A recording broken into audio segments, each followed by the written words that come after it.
Bonjour à toutes et à tous et bienvenue pour ce débriefing de la 20e session du dossier Dracula.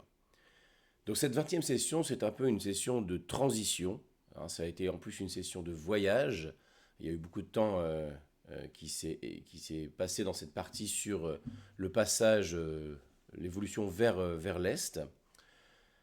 Alors si on reprend un petit peu le déroulement de cette session, elle commence donc à Paris et où donc j'enclenche avec une confrontation avec un vampire, avec Quincy Morris, un Tad Morris qu'ils avaient déjà rencontré. C'était un personnage que je souhaitais réutiliser, hein. Il avait été introduit, donc je voulais qu'il soit activé.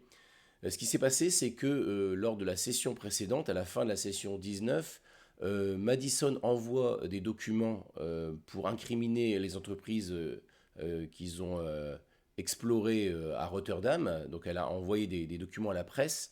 Et quand elle a fait son jet pour prendre un peu les précautions autour de ça, elle n'a pas réussi son jet. Et donc je voulais qu'il y ait une conséquence à ça. Donc déjà, la conséquence a été que la piste a été réduite. Et donc je voulais qu'il y ait une réaction de l'adversité. Donc là, à partir de là, il se pose la question de qui je fais intervenir pour jouer cette adversité. Actuellement, j'estime que Edom est sur la touche, c'est-à-dire qu'ils ont réussi à atteindre le sommet de la pyramide. Là, Edom est en train de se réorganiser, en train de se doter éventuellement d'un nouveau chef. Bref, ils ne sont pas opérationnels pour réagir. Par contre, on a toujours la conspiration, et notamment toute la partie du culte satanique de Dracula, hein, qui est basé sur Londres, qui peut potentiellement réagir. Donc là, la personne qui était présente lors des derniers rendez-vous, des dernières réunions du culte, et qui est amené à bouger beaucoup en Europe, c'est Tad Morris, hein. C'est un personnage qui est présenté comme un grand voyageur, et c'est potentiellement quelqu'un qui peut intervenir par-ci par-là. Donc j'estime que... Alors pourquoi est-ce qu'il agit seul? Il agit seul parce que c'est sa nature, hein. C'est-à-dire que c'est quelqu'un qui va agir plutôt, qui va faire confiance à lui-même. Et il est simplement venu un petit peu explorer ses contacts à Paris pour essayer de retrouver la trace des personnages. Et là, il a une opportunité, il a une occasion, il apprend que potentiellement, ils sont peut-être retournés dans cette ville-là où ils se sont déjà réfugiés auparavant. Et donc, c'est l'occasion pour lui d'agir. Il se dit que ils vont peut-être pas rester là très longtemps et que c'est le moment d'agir. Il est très sûr de lui aussi, c'est un vampire, hein. Donc il pense qu'il n'y aura pas de problème. Et donc la rencontre tourne assez mal pour lui. Alors, je dois avouer, je dois confesser que je ne suis pas très satisfait de la façon dont j'ai géré cette rencontre. Je pense que pour l'instant, les vampires n'ont pas encore vraiment le niveau de danger que je voudrais leur imposer, même si il y a quand même certaines conséquences qui sont intéressantes à cette rencontre. Mais notamment, je pense que j'ai sous-utilisé certains pouvoirs du vampire, notamment la célérité vampirique, hein, qui permettrait éventuellement, en dépensant quelques points, d'agir avant les personnages. Et donc ça, j'ai pas pensé à le faire, j'ai pas eu l'occasion de l'utiliser. Je pense que ça aurait pu changer un petit peu la donne et mettre un peu plus de pression davantage sur les personnages. Ce qui est difficile toujours, c'est de trouver le bon dosage pour qu'il y ait à la fois un sentiment de tension et qu'il y ait un sentiment de danger sans pour autant rouler sur les personnages, puisque dans un jeu comme Night Black Agent, où de toute façon, moi aussi, si je dépense des points des adversaires, ils réussissent automatiquement, hein. Donc, de même, c'est ce qu'utilisent souvent les personnages en phase 2. Donc, voilà, c'est à manier avec précaution il faut trouver le bon dosage pour qu'il y ait un rythme intéressant dans l'histoire.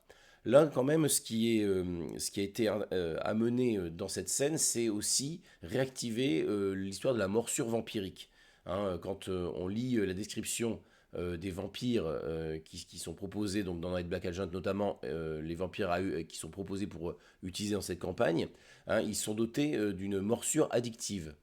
Donc morsure addictive, ça veut dire que c'est comme si ils avaient la morsure donne une sorte comme un shot d'héroïne. Et donc il y a toutes des règles attenantes qui permettent de rendre le personnage dépendant de cette morsure. Et donc c'est ce qui se passe là avec Madison où elle tombe un peu sous la coupe du vampire. Donc encore une fois, ce qui est plus important finalement ici, c'est pas tellement les dégâts physiques qu'ils vont ressentir, mais plutôt les dégâts psychologiques, hein. Je rappelle qu'on est dans le mode burn, hein, le mode drama, qui est un mode qui va surtout s'attaquer psychologiquement aux personnages, qui va leur mettre la pression psychologiquement qui va s'attaquer à leur peur, avec des pouvoirs psychiques au niveau des vampires, et qui va s'attaquer aussi à leurs proches, et qui va essayer d'ébranler un petit peu leur équilibre mental. Donc voilà pour cette rencontre. Ensuite, donc, il y a une sorte de transition. Là, j'assiste. Alors, au début, ils étaient partis pour aller directement vers Galatie. Donc moi, c'est ce que j'avais préparé, c'est ce que j'avais anticipé. C'était, voilà, on allait jouer assez vite la transition vers l'Est, et on allait reprendre les investigations au niveau de Galatie. Finalement, c'est pas ça qui s'est passé. Alors, j'ai souhaité aussi, euh, j'aurais demandé de détailler leur progression.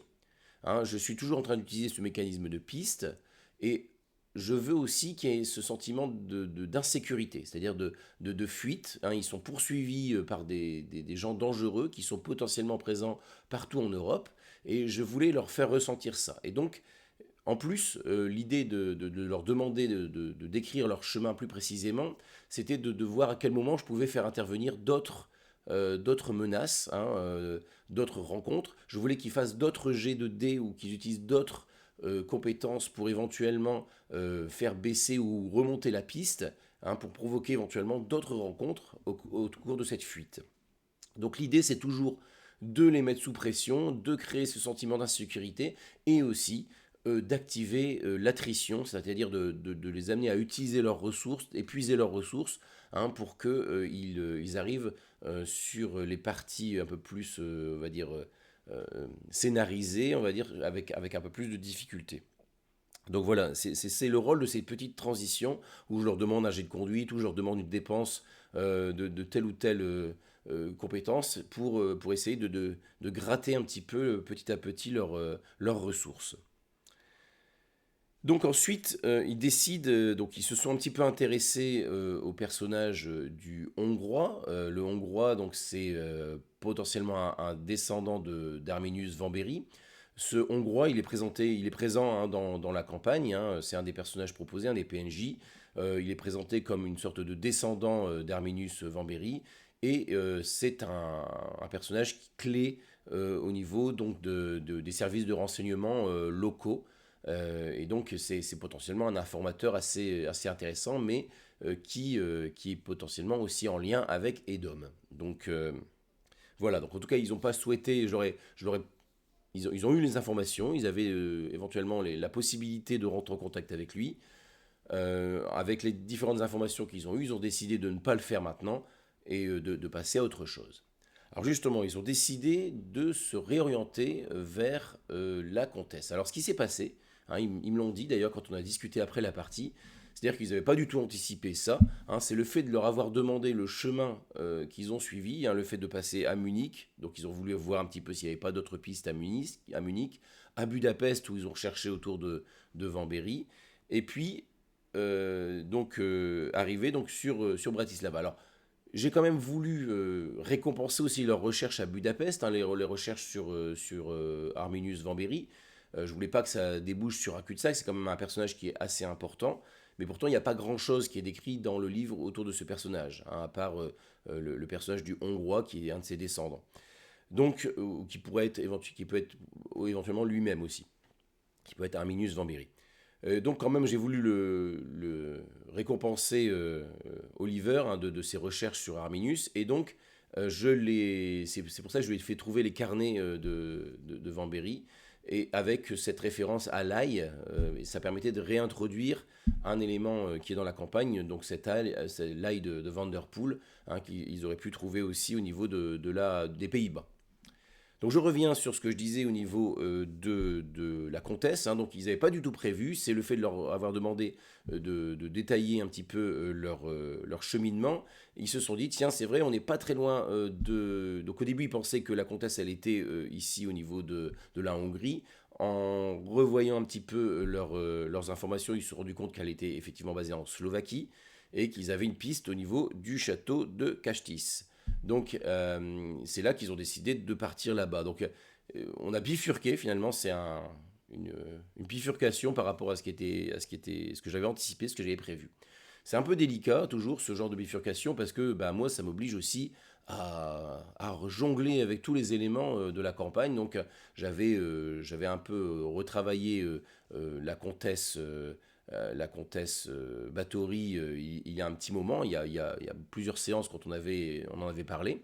Et puis c'est vrai que c'était une piste qu'ils avaient complètement laissé tomber, donc j'avais plus tout en tête.